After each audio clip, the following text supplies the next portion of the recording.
Bismillahirrahmanirrahim. Assalamualaikum warahmatullahi wabarakatuh. Alhamdulillahi rabbil alamin. Assalatu wassalamu ala ashrafil anbiya'i wal mursalin Sayyiduna Muhammadin wa ala alihi wa sahbihi ajma'in, amma ba'. Hadirin yang dirahmati oleh Allah Subhanahu wa taala, alhamdulillah, syukur kita kepada Allah. Salawat beserta salam kepada baginda Nabi kita Nabi Muhammad sallallahu alaihi wasallam.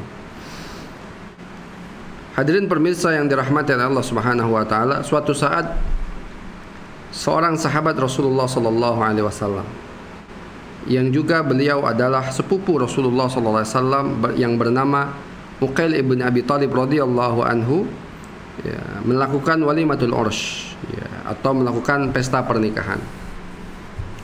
Sebagaimana sunnah Rasulullah sallallahu alaihi wasallam, maka kalau melakukan pesta pernikahan ini disunahkan untuk diiklankan, untuk diumumkan, a'linu nikahakum, dikasih tahu kepada orang lain, Maka hadirin yang dirahmati Allah Subhanahu wa taala, datanglah beberapa orang sahabat ke acara pernikahannya Uqail bin Abi Talib radhiyallahu anhu. Kemudian mereka mengucapkan banyak doa kepada Uqail bin Abi Talib. Karena kita tahu Uqail ahlul bait, keluarga Rasulullah sallallahu alaihi wasallam. Maka hadirin yang dirahmati Subhanahu wa taala, datanglah para sahabat ini dan mendoakan kepada Uqail, dan mengucapkan banyak sekali doa kepada Uqail bin Abi Talib. Ada yang mengatakan, wahai Uqail, semoga engkau memiliki banyak anak. Ada yang mengatakan, wahai Uqail, semoga engkau hidup bahagia. Ada yang mengatakan, wahai Uqail, semoga engkau hidup dengan banyak keturunan, dan yang lainnya banyak didoakan oleh para sahabat ini kepada Uqail bin Abi Talib radhiyallahu anhu. Maka kemudian Uqail bin Abi Talib radhiyallahu anhu mengatakan, wahai para sahabat Rasulullah sallallahu alaihi wasallam, janganlah kalian mendoakan sebagaimana doa yang kalian ucapkan tadi. Maka para sahabat ketika itu bingung, wahai Uqail, bukankah doa yang kami berikan kepadamu ini baik, bagus? Maka kata Uqail, benar wahai sahabat sekalian, doa kalian itu bagus, baik. Tapi kenapa aku melarang doa yang kalian ucapkan kepadaku tadi? Karena aku mendengar langsung dari Rasulullah sallallahu alaihi wasallam. Kalau kalian hadir dalam sebuah acara pernikahan, maka Rasulullah sallallahu alaihi wasallam mengajarkan kepadaku satu buah doa. Apa isi doa Rasulullah sallallahu alaihi wasallam tersebut? Barakallahu laka wa baraka alaika wa jama'a bainakuma fi khairin.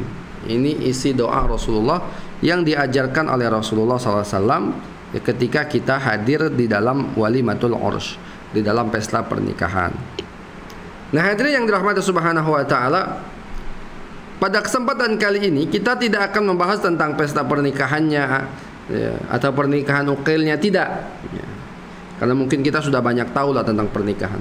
Tapi hadirin yang dirahmati Allah Subhanahu wa taala, kita akan belajar lagi tentang isi doa yang diajarkan oleh Rasulullah sallallahu alaihi wasallam tadi tersebut. Yang ternyata hadirin jamaah sekalian, kalau kita teliti lebih dalam lagi, isi doa Rasulullah sallallahu alaihi wasallam ini mengandung makna yang sangat dalam sekali. Rasulullah sallallahu alaihi wasallam mengajarkan kita doa ini, isinya adalah barakallahu laka wa baraka alaika wa jama'a bainakuma fi khairin.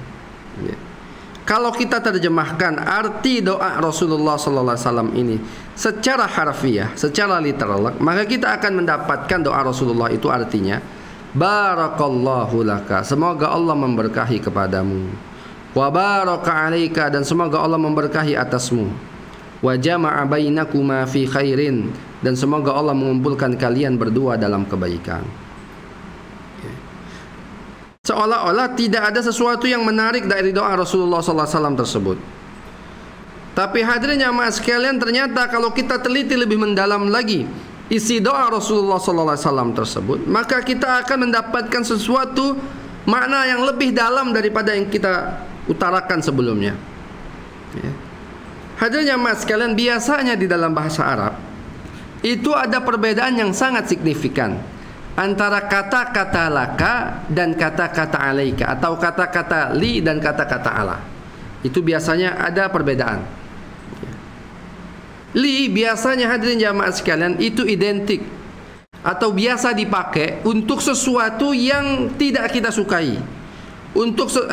Li biasanya sesuatu yang kita sukai atau sesuatu yang kita senangi atau sesuatu yang yang baik yang menimpa kita. Itu biasanya menggunakan kata-kata li. Sedangkan kata-kata ala itu biasanya dipakai untuk kata-kata yang tidak kita sukai atau hal-hal yang tidak kita senangi.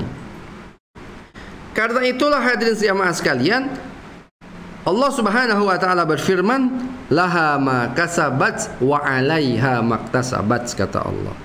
Bagi mereka pahala, laha, ya, li di sini pakai. Laha ma kasabat, bagi mereka pahala dengan apa yang telah mereka lakukan, wa 'alaiha maktasabat, dan bagi mereka dosa, ya, pakai ala, wa 'alaiha maktasabat, dengan apa yang telah mereka lakukan. Jadi hadirin yang dirahmati Allah Subhanahu wa taala, ada makna yang sangat jauh, ya, antara kata-kata li dan kata-kata ala. Li biasanya dipakai dalam hal-hal yang baik yang menimpa kita dalam kehidupan ini, dan ala biasanya dipakai untuk hal-hal yang buruk yang menimpa kita dalam kehidupan ini.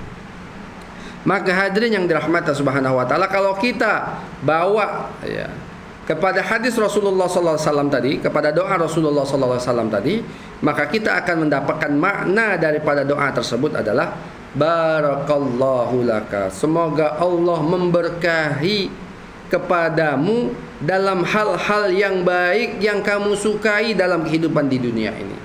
Diberkahi oleh Allah Subhanahu wa taala. Wa baraka 'alaika, dan semoga Allah memberkahimu dalam hal-hal yang buruk yang menimpa kamu dalam kehidupan dunia ini. Jadi hadirin jamaah sekalian, dalam hal yang baik yang kita sukai, apa saja contohnya? Ya, misalnya pekerjaan, rumah, keluarga, anak, istri, ya, jabatan yang kita sukai dalam kehidupan ini diberkahi oleh Allah Subhanahu wa taala. Wa baraka 'alaika, dan dalam hal-hal yang buruk yang menimpa kita dalam kehidupan sehari-hari juga Allah Subhanahu wa taala berkahi kita. Contohnya apa? Mungkin sempitnya rezeki, atau susahnya hidup, atau penyakit yang datang kepada kita. Semua itu hadirin jamaah sekalian, kalau kita positive thinking kepada Allah Subhanahu wa taala, maka itu juga akan mendapatkan keberkahan dari Allah Subhanahu wa taala. Jadi hadirin yang dirahmati Subhanahu wa taala, bicara berkah bukan selalu harus kita katakan adalah sesuatu yang baik-baik saja, sesuatu yang kita senangi saja, tapi terkadang keberkahan datang kepada kita dalam hal-hal yang kita tidak sukai dalam kehidupan ini. Contohnya kesempitan rezeki, atau susahnya hidup, atau penyakit yang kita dapatkan. Hadirin jamaah sekalian, selama segala sesuatu itu bertambah kebaikan untuk kehidupan kita, bertambah ketaatan kepada Allah Subhanahu wa taala, maka itu adalah keberkahan dari Allah Subhanahu wa taala. Karena itulah para ulama memberikan definisi, memberikan makna yang dimaksud dengan berkah. Apakah yang dimaksud dengan berkah ini?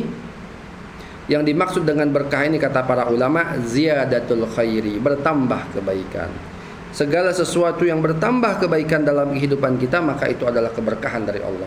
Harta, jabatan, anak, istri, rumah, dan semuanya ini kalau bertambah kebaikan, bertambah taat kepada Allah, bertambah ibadah kepada Allah Subhanahu wa taala, maka itu adalah berkah dari Allah Subhanahu wa taala. Tetapi bisa jadi juga ketika penyakit, ketika sempitnya hidup, tapi malah menjadikan kita semakin dekat dengan Allah, semakin ingat dengan Allah, semakin selalu mengharap kepada Allah, maka sesungguhnya ini adalah keberkahan juga dari Allah Subhanahu wa taala kepada kita.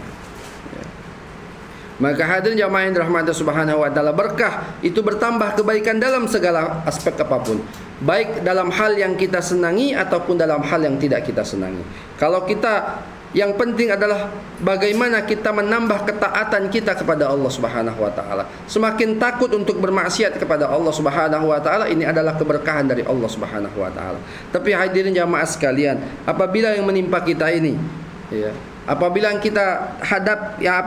yang kita dapatkan dalam kehidupan ini, hadirin jamaah sekalian, malah membuat kita semakin jauh dari Allah, ya, dengan harta yang diberikan oleh Allah Subhanahu wa taala kita lupa kepada Allah, dengan jabatan yang diberikan oleh Allah Subhanahu wa taala malah kita zalim, kita korupsi, bahkan waliyadzubillah maksiat kepada Allah, ya.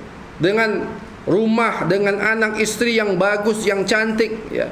Hadirin jamaah sekalian, kemudian kita melupakan berjuang di jalan Allah, maka itu semuanya sesungguhnya bukan berkah dari Allah Subhanahu wa taala, tapi bisa jadi itu adalah azab yang diberikan oleh Allah Subhanahu wa taala kepada kita. Wal iyadu billah. Kita berlindung kepada Allah Subhanahu wa taala. Hadirin yang dirahmati Allah Subhanahu wa taala, maka berkah itu bisa dalam hal yang kita sukai, bisa juga dalam hal yang tidak kita sukai. Berkah itu bisa didapatkan dari harta kita, bisa juga dari kita dapatkan dari kesempitan hidup kita. Yang penting adalah ketika kita ini bertambah semakin dekat dengan Allah Subhanahu wa taala, sesungguhnya itu adalah keberkahan dari Allah. Dan hadirin jamaah sekalian, bagaimana cara kita mendapatkan keberkahan dari Allah Subhanahu wa taala? Allah Subhanahu wa taala berfirman di dalam suratul A'raf. Apa kata Allah Subhanahu wa taala? "Lau kana ahlal qura amanu wattaqau," kata Allah. Andaikan penduduk negeri ini amanu wattaqau, beriman dan bertakwa kepada Allah, la fatahna alaihim barakatim minas sama'i wal ard, maka akan kami bukakan keberkahan. Allah mengatakan dalam ayat menggunakan lam taukid, lam penekanan, pasti kata Allah akan kami bukakan keberkahan minas sama'i wal ard, dari langit dan dari bumi. Walakin kadzabu, tetapi mereka mendustakan itu. Wa akhadnahum bima kanu yaksibun, dan kami siksa mereka dengan apa yang telah mereka lakukan. Nah, jadi hadirin yang dirahmati Allah Subhanahu wa taala, tidak ada cara lain untuk semakin berkah dalam kehidupan kita ini kecuali dengan cara meningkatkan iman dan takwa kita kepada Allah.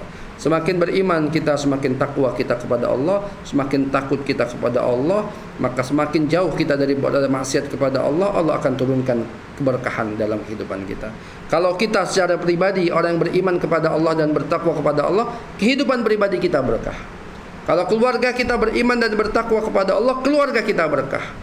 Kalau sebuah penduduk negeri, ya, sebuah bangsa dan negara beriman dan bertakwa kepada Allah, Allah akan turunkan keberkahan kepada penduduk negeri tersebut, kepada sebuah bangsa tersebut, dengan syarat mereka beriman dan bertakwa kepada Allah Subhanahu wa taala.